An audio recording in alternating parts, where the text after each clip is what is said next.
আজকে আমার পক্ষ থেকে বিনয় প্রকাশের দিন এবং সময়। আজকে জালালপুরবাসী আমার অর্জনের জন্য আমাকে নিয়ে যেভাবে তারা এটার অনুষ্ঠানের আয়োজন করলেন, তার মাধ্যমে তারা আমাকে শুধু ঋণই করলেন না, বরং জালালপুরের ফিউচার জেনারেশন যারা, তাদেরকে শিকড়ের সাথে সম্পৃক্ত হওয়ার সুযোগ করে দিলেন। আমি আসলে বাকরুদ্ধ, আমি ভাষা দিয়ে প্রকাশ করার মতো শব্দ খুঁজে পাচ্ছি না কিভাবে আমি আমার জালালপুরবাসীর প্রতি কৃতজ্ঞতা আদায় করব। অত্যন্ত জাঁকজমকপূর্ণ একটা আয়োজন।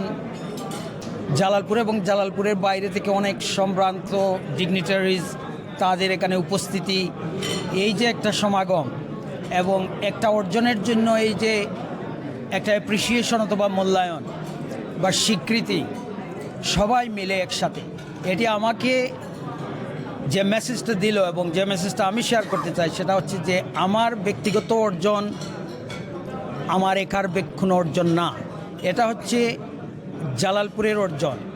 আমরা কখনো আমাদের শিকড়কে বলতে পারবো না, আমাদের শিকড়ের সাথে আমাদেরকে সম্পৃক্ত থাকতে হবে। আমাদের পরবর্তী প্রজন্ম এবং বর্তমান প্রজন্মকে শিকড়ের সাথে সম্পৃক্ত করতে হবে। I am really proud to have a pride person from Jalalpur. I have seen so many dignity in England, from royal family to basic families. But Mustaq Bhai is proud of Jalalpur, and I'm really happy to honor him today. And the people who was with me from Jalalpur, everyone was really, really supportive. I would like to thank everyone for supporting and making that event success. আসলে আজকে যেটা মুস্তাক সাহেব পেয়ে দৈন্য, আমরা দিয়ে দৈন্য, আমরা রিসিপশন দিয়ে দৈন্য। যেহেতু গুণীজনের সম্মান না করলে, গুণীজনের মূল্যায়ন না করলে গুণীজনের জন্ম হয় না। আমার বিশ্বাস মুস্তাক সাহেব এগিয়ে যান, আরও গুণীজনের জন্ম হইব, হাজারো গুণীজনের জন্ম হইব, শুধু জলালপুরে নাই তথা বাংলাদেশে। আমার খোয়ার একটা হইল যে আমরা জলালপুরের একটা জুয়েল, একটা স্বীকৃতির লাগে আমরা করছিলাম। আমি যে সাপোর্ট পাইছি এই প্রোগ্রাম করতে গিয়া, আমি সবরে ধন্যবাদ জানাই। ব্যারিস্টার স্পিকার মুশতাকর অ্যাচিভমেন্টটা অত এক্সট্রা অর্ডিনারি যে আসলে ভাষায় প্রকাশ করার মতো নয়, ফিল করার মতো। এবং আমরা ভবিষ্যৎ জেনারেশনও লাগে এটা একটা ভেরি ইন্সপায়ারেশন। ফর এক্সাম্পল, আমার দুইটা বাচ্চা অ্যাটেন্ড করছে এবং যারাও আমরা অ্যাটেন্ড করছি সবাই ইন্সপায়ার্ড। ইউ ক্যান সি সবাই যে সময়টা দিচ্ছেন, আমি ধন্যবাদ জানাই। এবং ভবিষ্যতে যাতে আমরা ভবিষ্যৎ রিকগনিশনে আমরা রিকগনাইজ করতাম পারি, এর লাগে আমার ফেলো জলালপুরবাসীরে ওই আহ্বান জানাইমো। আমি আমার জলালপুর পক্ষ থেকে আমরা এক গৌরব আল্লাহ জিও করে দিছেন।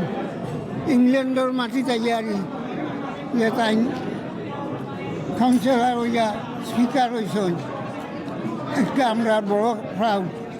অত্যন্ত আনন্দ আজকে যে একটা আমরা ফিল করি আর যে আমরা জলালপুরি সব একত ইয়া আজকে যে করছি, আমরা একটা প্রোগ্রাম আমরা মোস্তাক আহমদ ব্যারিস্টার স্পিকার আমরা একটা রিসেপশন দেবো হয়েছি, এটা লাগে আমরা অনেক আনন্দ, আমরা সব একত ইয়া করছি। এবং আগামীতে আমরা এটা দেখাইতাম যে আমরা নেক্সট জেনারেশনরে যে আমরা এভাবে আমরা রেকগনিশন আছে এবং তারা ওটা ফলো।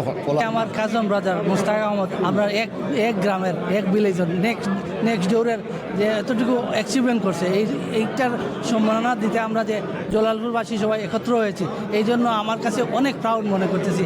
আর আমরা চাইতেছি আমাদের নেক্সট জেনারেশনে যেন আর এইটা ইন্সপায়ার হয়। জালালপুর ইউনিয়নের ইউকের বাসিন্দাদের কর্তৃক আয়োজিত আজকের এই ইভেন্টে আপনারা দেখেছেন আমাদের টাওয়ার হ্যামলেটের first citizen speaker barrister Mustaq Ahmed ভাইয়ের কে সংবর্ধনা দেওয়ার জন্য এই বিশাল এই সুন্দর আয়োজনকে যারা আয়োজন করেছে সবাইকে আমি প্রথমেই ধন্যবাদ জানাতে চাই। এবং এটা বিশেষ করে জালালপুর এবং মুগলাবাজার, আমি মুগলাবাজার ইউনিয়নের পাশাপাশি দুইটা ইউনিয়ন দক্ষিণ সুরমার সন্তান হিসেবে বলতে চাই, মুস্তাক আহমেদ আমাদের এলাকার গর্ব। উনি বাংলাদেশের জালালপুর, সিলেটের জালালপুরের একটা ইউনিয়ন থেকে এসে এইখানে টাওয়ার হ্যামলেটের ফার্স্ট সিটিজেন হয়েছেন, স্পিকার হিসেবে দায়িত্ব পালন করছেন। এটা আমাদের জন্য গৌরবের এবং আমাদের নেক্সট প্রজন্মের জন্য এটা গৌরবের। একটা কথা আমি মুস্তাক ভাই সহ যারা এইখানে গুরুত্বপূর্ণ ব্যক্তিত্ব আছেন আমাদের এলাকা থেকে উঠে আসছেন সবাইকে বলবো, আপনারা দেশে অফিসিয়াল ভিজিটে যাবেন, স্কুলে যাবেন এবং আমাদের যে তরুণ প্রজন্ম তাদেরকে আরও উৎসাহিত করবেন।